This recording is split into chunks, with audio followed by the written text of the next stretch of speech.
being that leader that will bring not that change will not be about you going out there to say, I want to be rich, I want to make money, I want to do this.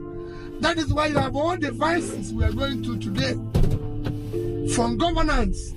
Don't think when we talk about vices, it is only Yahoo boys. There's actually more Yahoo people in government than there is in outside. Because we have turned the entire country into a crime scene.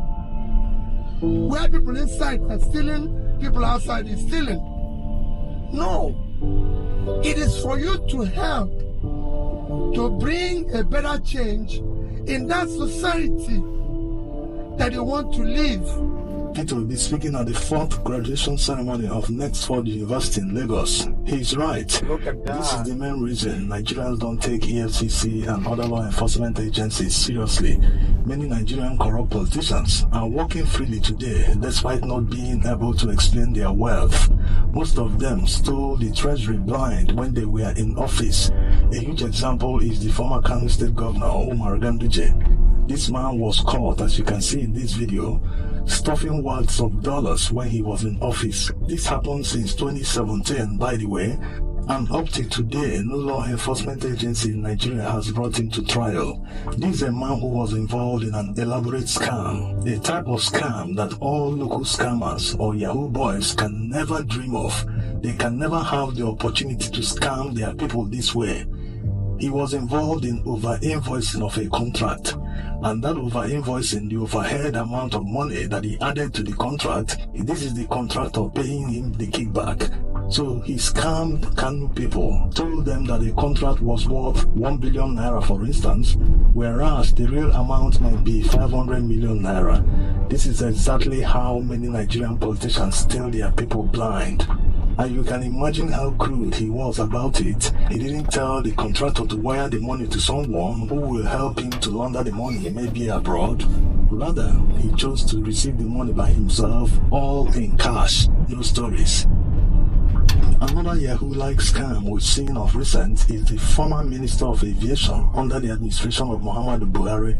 This man was involved in an elaborate scheme to scam Nigerians for billions of naira, also to mortgage Nigerians into the hands of a foreign carrier. This man gave a foreign carrier controlling shares in the proposed Nigerian air without them contributing a penny. That's not how to set up a new company. When you float a new company, you invite people to contribute financially so that the company can achieve its initial objectives. These financial contributions will eventually become shares. That means if the initial capital the company requires is $100 million, anyone that contributes more than $50 million will now have controlling shares in the company. But this man gave controlling shares to a foreign carrier on a platter. This was how he wanted to mortgage the future of Nigerians. Assuming the Nigerian air succeeded, by now Nigeria will be facing litigation in a foreign arbitration court, just like the ongoing one between Sunrise Power and Nigerian government in Paris. They are claiming that Nigeria awarded them the contract to build, operate and transfer the Mambila power plant. Of course, over the weekend, Obasanjo, Fashola and Muhammadu Buhari all testified in a Paris court. But it wasn't meant to succeed. The former Minister of Aviation planned this as an elaborate scheme just to scam Nigerians of billions of naira. Imagine going as far as painting one of the jets owned by the foreign carrier to Nigerian Air just to perfect the scam.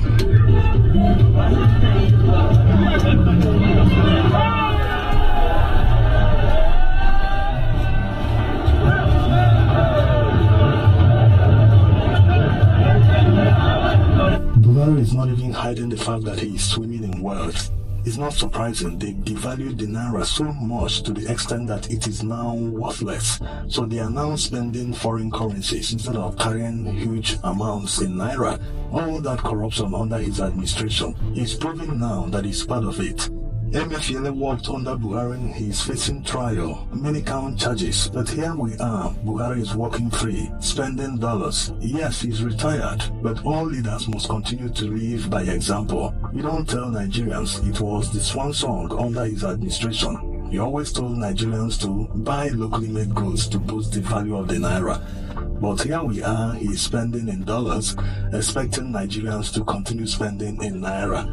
The annoying thing in all this is the holier-than-thou attitude of Nigerian leaders.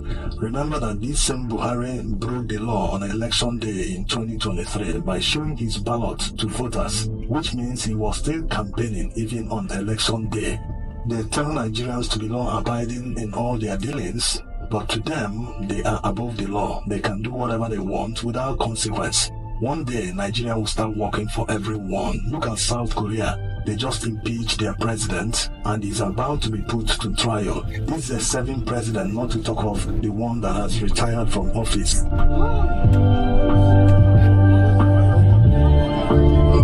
Let's not forget Yahaya Bello. He has been charged to court by the FCC. He's accused of stealing or misappropriating more than 100 billion naira from Kogi State Treasury. How in the world can a governor steal such a humongous amount of money from a very poor state like Kogi State? It is the same method that politicians use to scam and steal their people blind. Over-invoicing, they inflate contracts, and the contractors in turn will pay them the kickback, the over-invoiced amount. The second one is the security vote. Security vote is the biggest scam of all because they never account for it. That's legally. Even the State House of Assembly or the National Assembly can never invite any executive officer to come and explain how he spent security vote. It is against the law. So this is where politicians steal the money. If they are buying equipment to be used by security agencies, that's procurement. They will go to the State Assembly and they will approve and authorize the spending. They can spend that one, but the money they share among security agencies in cash. It is normally in cash. In fact, how they operate is once the month ends, the governor will request the amount he needs to take care of security. And that money will come in cash. It will be delivered in cash to his office. He will call the police commissioner and give them their own. Any army commander in his state, he will settle that one. The SSS settle the director. If they have navy in the state, they will settle them. Civil defense, they will take their own. That's how the governor will share security votes to all security agencies in the state. This is where they steal all the money. All the Niger Delta states, most oil-producing states, this is where they embezzle money. They will tell you that they are fighting insecurity. They are fighting this one. They are fighting that one. A huge example was when Ibori was the governor. Remember there was a war around Warri that time. Two communities were fighting. He said he was paying soldiers about 2,000 or 3,000 naira at that time. But soldiers said that they were being paid 500 naira. So you can imagine billions of naira he made as at then. So this is how it works. When you look at all their budget and look at recurrent expenditure, you will think that they have a massive civil service, that they spend a huge amount of money from that recurrent expenditure on payment of salaries. Yes, while loan servicing still falls under recurrent expenditure, a huge chunk of that recurrent expenditure still goes to security votes every month by month, till the budget year runs out. So you can imagine the waste, you can imagine the stealing. This is why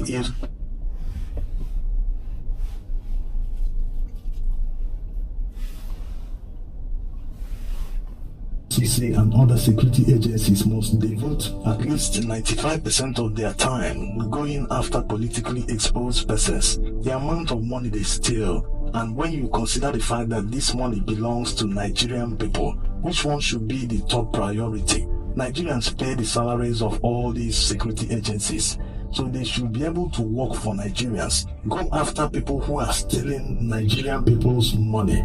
This should come first before going after one local scammer who scammed one individual. When you look at the record of the EFCC since their inception and the amount of money they've recovered from local scammers that runs into billions of naira, maybe it's just one or two cases. That of Fred Ajudua and the other man that scammed a Brazilian bank.